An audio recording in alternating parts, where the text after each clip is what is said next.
Operation Sindoor మొదలైనప్పుడు Pakistan దేశం మీద ప్రతీకారం తీర్చుకునుడు పక్క. ఇప్పుడు ఆక్రమిత కాశ్మీర్ను మన దేశంలో కలుపుకునుడు కూడా పక్క అనుకున్నది దేశమంతా.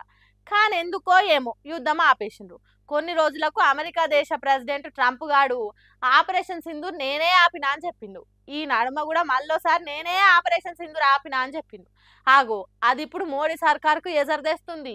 ఏమంట ట్రంప్ ఆపరేషన్ సింధూర్ ఆపినా అని చెప్పిన మాటలు మన దేశంలో కంపు కంపు అవుతున్నాయి. G7 కూటమి చెప్పిన ఇరాన్ దేశము ఇజ్రాయెల్ దేశం మీద యుద్ధం ఆపుడే లేదని ఎవ్వల మాటింటలేదు.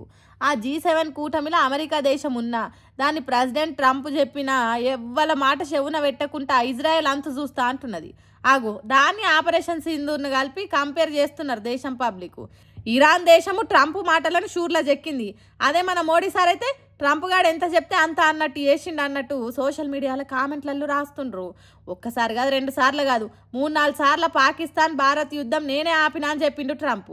అయితే ఇన్ని రోజులు పట్టి పట్టినట్టున్న సెంటర్ సర్కార్కు ఇప్పుడు మోసం జరిగేటట్టున్నదని బయటికి వచ్చి వివరణ ఇస్తున్నది. మన దేశ విదేశాంగ కార్యదర్శి విక్రమ్ మిశ్రీ అమెరికాని జోక్యం ఏం లేదు యుద్ధం ఆపుట్లా అని చెప్పాల్సి వచ్చింది. ఇంతకు ముందున్న సీజ్ ఫైర్ అట్లనే ఉంచుదాం, మనం యుద్ధం చేసుకోవద్దని 2 దేశాలు ఒప్పుకున్నాకనే యుద్ధం ఆపినామని చెప్పిండు. మళ్ళీ దీని మీద కూడా సోషల్ మీడియాలో ట్రోలింగ్లు అవుతున్నాయి. ఆ నడుమ యుద్ధమే ఆపలేదన్నారు కదా, మళ్ళీ ఇప్పుడు 2 దేశాల అంగీకారం జరుగుతూనే యుద్ధం ఆగిందంటున్నారు. సరే, మీరు చెప్పినట్టు ట్రంప్ చెప్తేనే యుద్ధం ఆపకుంటే ఆ ముచ్చట ఆయనతోనే చెప్పించవచ్చు కదా. ట్రంప్ ఏమో నేనే ఆపినా అని పదే పదే చెప్తున్నాడు, మీరేమో కాదు కాదంటుర్రు. ఇంతకేది నిజం అని అడుగుతుర్రు. మన దేశం నిర్ణయాలు అమెరికోడు తీసుకునేదేందని అంటుర్రు. మరి ఆపరేషన్ సింధూర్ ముచ్చట ఎంత దాకా పోతుందో ఎట్లయి పాడవుతుందో చూద్దాం తిండ్రి. తెలంగాణ కాంగ్రెస్ సర్కారు రైతుల అకౌంట్లల్లో పెట్టుబడి సాయం పైసలు వేస్తున్నది. సెల్లు ఠింగు ఠింగ్ అని రైతన్నలు సంబురంగా మురిసిపోతున్నారు. వానకాలం పెట్టుబడి చేతికి అందుడుతోని ఎరువులు ఇత్తనాలు కొని తెచ్చుకుంటుర్రు. ఓ దిక్కు రైతులకు మేలు చేస్తుంటేనే ఇంకో దిక్కు రైతన్నలు ఏం చేస్తున్నారో చూడుండ్రి కాంగ్రెస్ సర్కారు.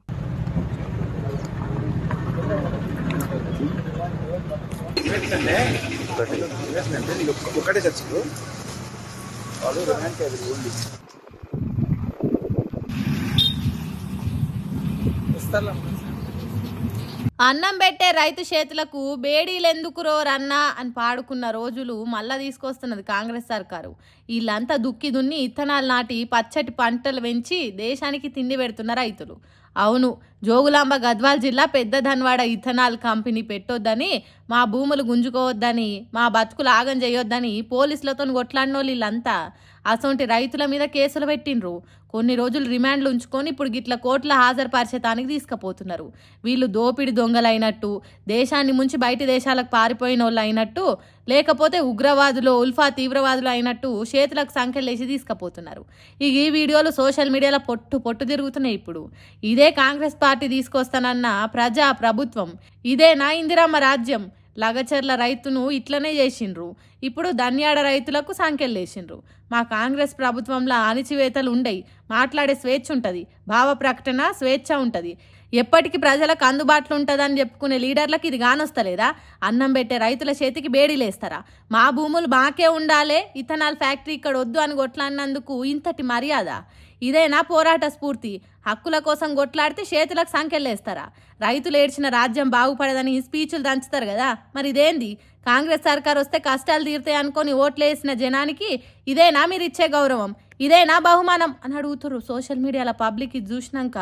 మరిగా దీని మీద సర్కార్ ఏం సమాధానం చెప్తుందో ఏమో.